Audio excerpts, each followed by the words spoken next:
Ready? Jaleesa with BLACKTREE TV. Hi Andy, it's a pleasure to be here. Lovely to see you. So it's been a long process. Oh yeah. Tell me, what makes it all feel like it's worth it when we get here today? I suppose what I'm most pleased about is the fact that the vision that I started off with at the beginning all those years ago hasn't been diluted, and that was, there was a danger of it happening, and I genuinely feel that I feel the movie that people are seeing is the movie that we wanted to make and that I wanted to make. And traumatizing it is.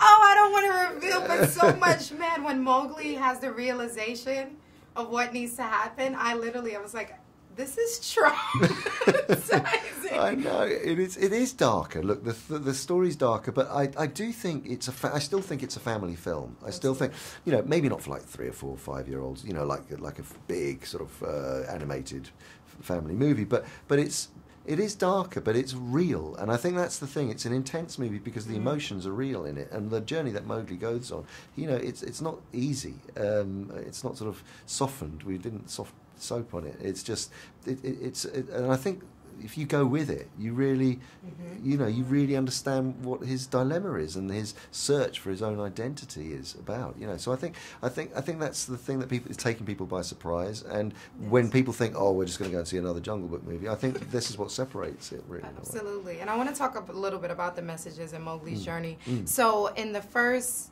hunt that he goes on, he learns, he's like, you got to look in the eyes because you don't want the soul to leave alone. Exactly. And then we have the ending scene where he says, with Shere Khan, that basically he can let go all of the pain and the anger. What was the significance of that for his journey? The journey is very complex. It's you think you know certain things at certain points in your life, and then you realise sometimes you have to give those things up in order to learn other things. So, for instance, Mowgli's journey goes from being a feral child brought up by wolves, and he learns all the customs and laws of the jungle, but somehow he doesn't feel that they totally apply to him. But then when he has to assimilate into the world of man, not all of the customs and laws and rules apply to him too. And like, for instance, the way that man relates to the jungle and the domination over the jungle, he realizes it doesn't make sense to him, and so he has to create his own moral universe, which is really, I suppose, the message of the movie in a way, is that there is so much that binds us. There's so much but we can't just hide behind strict absolute rules. You have to be able to, in order for us to get on, we have to not see the differences. We have to see what binds us, and that's what I think the fundamental kind of message of the movie is.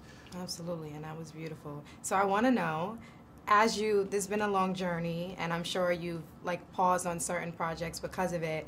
Are we getting a dark animal farm in the future? Is that coming back? Can we expect it? For sure, yeah. No, I mean that's what we're working on at the moment. In fact, we're making with Netflix too. So we're developing that right now. We'll probably be shooting that some point next year, and then it'll come out the year after. Absolutely. Well, that'll be a great one. Thank you so much, Andy.